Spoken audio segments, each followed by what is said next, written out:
와, 야, 씨.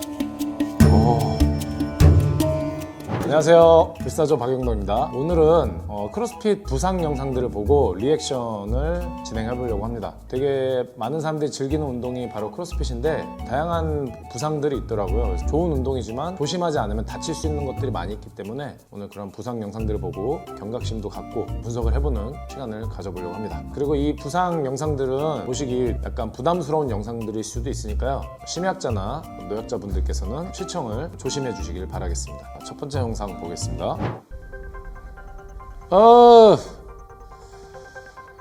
마야. 나 지금 부상 영상 처음 봤는데,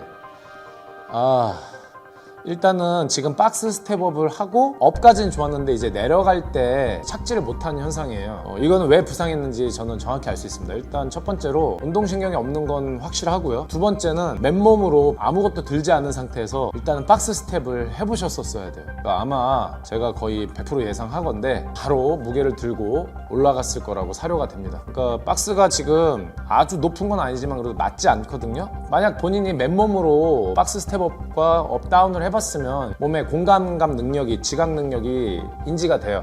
박스가 높든 낮든 간에 맨몸으로 일단 오르락 내리락 해서 내가 이제 이쯤에 박스가 있다 이렇게 생각하고 내려가야 되는데 아마 그거를 하지 않았지 않을까 싶어요. 만약 그렇게 했는데도 불구하고 이렇게 접질리고 좀 그런 상황이라면 발목이 유독 매우 약한 거고 운이 없는 거겠죠. 네, 제 생각에는 발목이 약했을 확률도 있지만 아마 맨몸으로 스텝 업다운을 하지 않아서 몸에서 감각 능력이 인지가 안 된 상태에서 하지 않았나. 그래서 저는 고객분들한테 항상 박스 점프 하기 전에 무조건 스텝 업다운을 시킵니다. 박스와 바닥과 내 발과 사이의 거리를 몸이 인지하게 만든 다음에 그다음 뭔가 무게를 들고 하든 맨몸으로 하든 폭발적으로 하든 해야지 그냥 하면 다칠 수 있어요. 최소한 4주 이상 가겠는데 발목 안 부러졌습니다. 자, 다음 영상 볼게요. 두 번째 영상입니다.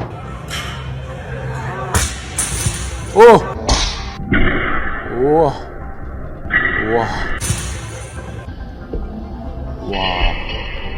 아니, 플레이트가 이렇게 깨지는 것도 처음 보네. 이거는 중국산인가? 나도 지금 운동 생활하면서 처음 본 케이스예요. 이건 운이 없는 거야 라고 볼 수 있을 것 같아요. 그러니까 고무로 된 면판들이 조금씩 이렇게 찢어지는 케이스는 있어요. 근데 이렇게 약간 방화 플라스틱 소재로 된 게 깨지는 거는 처음 봤는데, 근데 다행인 건 사고까지는 아니다. 다치진 않았으니까. 근데 여기 체육관 대표님이 이제 원판을 조금 교체할 시즌이 되지 않았나. 저렇게 깨진다면 다른 원판도 안전을 보장하지 못하겠죠. 세 번째 영상 가보겠습니다.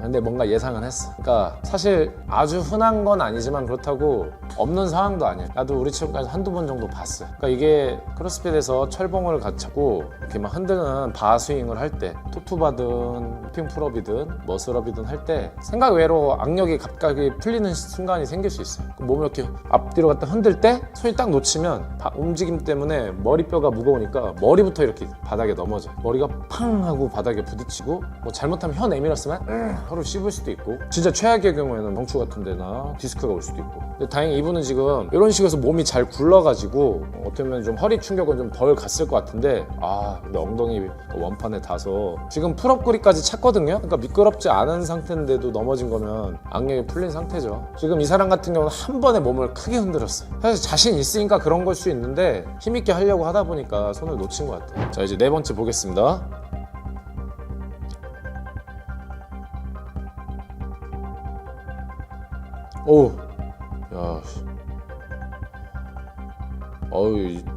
이 사람 역도를 잘못 배웠네. 다치진 않았는데 역도 지도할 때 이제 금기예요. 그러니까 시합장에서도 내가 딱 고중량 들고 발을 앞으로 떨어뜨리면 인정하는데 뒤로 떨어뜨리면 인정 안 해요. 왜냐면 무거운 이 중량이 내 머리 뒤로 간다는 거는 뒤에 보이지 않는 사람이 부딪힐 수도 있는 거고, 내가 그거랑 같이 따라가서 넘어지면 대형 사고란 말이에요. 그러니까 이런 경우에는 첫 번째, 발을 뒤로 떨어뜨린 거는 절대적으로 잘못이다. 이거는 무조건 그 코치들이 노랩 처리하고 지적을 해줘야 돼요. 알려줘야 되죠. 그리고 발을 들고 아니다 싶으면 앞으로 놔서 던져야지 이거 중심 잡는다고 걸어가면 안 됩니다. 최악의 행동이 될 수 있어요. 그러면 이 몸이 척추가 전단력이 발생해서 수직으로 무거운 것만 드는 것도 힘든데 그 무거운 거 들고 움직인다, 걷는다? 디스크 압박이 오고 디스크 문제가 생길 수 있어요. 뒤로 던지는 것만 중요한 게 아니라 앞으로도 걸으면 안 된다. 그러니까 밸런스 잡으려는 건 좋았는데 운이 좋았다고 봐야 돼. 이 여성분은요. 이렇게 좋아할 게 아니에요. 피했다고. 자, 다섯 번째. 아우 어깨 나갔겠네. 야, 이런 케이스가 있네. 발을 지금 보면은 스네치하고 내려놓을 때 이게 완전히 락아웃이 안 되고 그대로 뒤로 꺾였어요. 다시 한번 먼저 봐볼게요. 무릎도 잘 구부렸는데 이 지금 내려올 때 승모근에 확실히 견착이 안 되고 이 상태에서 긴장이 풀리니까 뒤로 확 놓쳤어요. 놓치면서 어깨가 거의 꺾일 뻔했는데 다행히 팔꿈치가 돌아가는 거 정도, 손목이 부담되는 거 정도로 내려갔는데 야, 이거는 딱하는 것 같아요. 내릴 때 차분히 내려야 되는데 들었다는 생각에 너무 그냥 가볍게 팡 받으려고 하니까 놓쳤다. 그러니까 이게 드는 것도 중요해요. 드는 것도 중요한데 드는 것보다 더 중요한 게 받는 거라는 거. 우리가 자동차로 따지면 앞으로 나가는 것도 중요하지만 사실은 그 브레이킹 이 더 중요하거든요. 브레이크가 돼야 그만큼 가속을 할 수 있는 건데 중량 아무리 잘 들어도 받는 게 중요합니다. 와드가 아닌데 혼자서 역도하다가 이렇게 그러는 거는 좀 아쉽네요. 자, 여섯 번째. 뭐더라?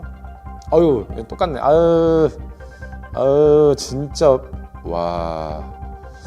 약간 비슷한 사례인데 그러니까 연습을 이미 많이 한 상태였던 것 같은데 옆에 박스 밟고 올라가니까 딱 내려올 때 팔꿈치가 박스에 그대로 어우, 이거 완전히 박스가 안바 느낌으로 탁 걸었네. 크게 엘보가 다쳤겠네. 여기서 조금 추천을 하자면 박스를 올라갈 때 좀 불편하더라도 내 동선 안에는 있지 않게 하는 게 중요할 것 같아요. 그러니까 박스 밟고 올라가려고 했는데 박스가 내 동선에 겹치는 부분에 있으니까 내려올 때 착지할 때 놓치는 순간 박스가 팔꿈치에 닿잖아요. 그러니까 안 넘어지면 문제 없는 거지만 넘어진다고 하면은 사실 위험한 게 내 동선에 뭔가 걸리는 게 있으면 안 돼. 그럼 다칩니다. 자, 일곱 번째. 스네치. 어우.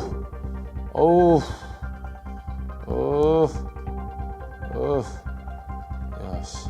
역도가 참 좋은 운동인데 이런 거 보면 진짜 엘리트 운동이라고 할 수 있는 것 같기도 하고 물론 누구나 할 수 있어요. 모든 운동은 누구나 할 수 있는데 이제 고중량으로 지금 가니까 순간적으로 받을 때 이 밸런스 잡는 게 보통 쉬운 게 아니거든요. 근데 이제 뭐 힘드니까 당연히 나도 모르게 놓친 거지. 놓쳤는데 얘가 컨트롤이 안 되니까 어깨에 그냥 이렇게 꺾인 거야. 힘을 못 받는 거니까. 다행히 어깨 팔꿈치 보호대도 끼고 다 했는데 와, 목에까지 걸렸네. 약간 격투기로 따지면 진짜 심하게 레벨 차이 나는 사람한테 얻어맞은 거야. 이거는 조금 오래 부상이 있을 수 있어요. 이렇게 중고급자들도 고중량 들 때는 조심해야 됩니다. 그래서 탄막가루 꼭 바르고 빨리 하지 말고 한번 할 때 정확하게 하는 걸로 형식으로 해야지.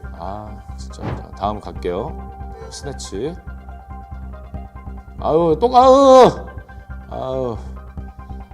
정말 와, 이거 진짜 위험했다.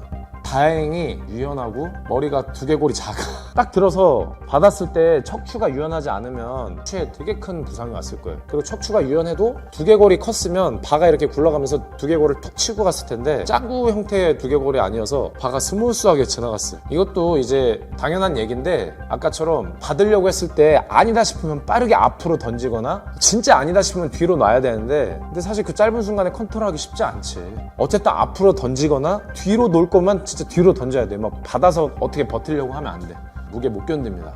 조심하셔야 됩니다. 자, 다음 아홉 번째 가겠습니다. 역도 시합 같은데. 스플릿 저크 잘 받았어? 잘 받았어? 와, 야, 씨, 크로스핏 시합 같아요. 저지 있는 거 보니까 45파운드 두 장이니까 거의 한 120kg 되는 거를 저크로 잘 받았는데 힘은 좋고 구조는 좋았는데 몸이 한계가 있는 거. 척추 다 꺾여가지고 저거는 지금 엘리트 선수인데 지금 저런 거는 본인 임계치 넘어간 거죠. 시합에서 이미 힘을 다 쓴 상태에서 몸이 한계치를 간 거예요. 정말 위험한 상황이고 있으면 안 되는 상황이죠. 그래서 참 솔직히 말하면 시합은 건강하려고 하는 게 아니에요. 시합하다 보면 오히려 다칠 수가 있습니다. 그래서 우리가 건강하는 걸 포인트로 생각하고 운동을 해야지 무작정 경쟁만을 삼는 것도 마냥 좋은 건 아닙니다. 그래서 여기 있는 선수분은 지금 보면은 스플릿 저크 했는데 막 고관절이 막 꼬이고 난리 났어. 다행히 체중이 직접적으로 눌리지는 않았는데 아마 근골격계에 데미지는 분명히 있었을 겁니다. 엘리트 운동 선수들도 다칠 수 있고 오히려 더 큰 고중량을 다루기 때문에 더 위험할 수 있다. 그래서 언제나 부상에 조심을 하셔야 됩니다. 크로스핏 같은 경우는 정말 도전적인 운동이죠. 정말 좋은 운동이기도 하지만 안정과 자세, 기술이 정말 중요한 것 같습니다. 이런 부상을 피하려면 충분한 준비 운동과 그리고 스트레칭이 필요합니다. 그래서 항상 몸을 잘 이렇게 컨트롤을 하셔야 돼요. 부상은 누구에게나 일어날 수 있지만 중요한 거는 어떤 그 경험에서 배우는 거예요. 그래서 다음에는 우리가 더 조심할 수 있도록 경험을 얻는다 생각을 하고 접근을 하셔야 됩니다. 한 번 입은 큰 부상은 다시는 못 돌아올 수 있는 그런 부상이 될 수 있기 때문에 부상이 없도록 운동하는 게 가장 현명하고 지혜 있게 운동한다는 걸 잊으시면 안 될 것 같습니다. 즐겁게 운동하시고요. 부상 없이 그리고 길게 오랫동안 운동하시기를 저 불사조 코치가 응원하겠습니다. 좋아요와 구독 부탁드리겠습니다. 그러면 다음에 다시 만나요.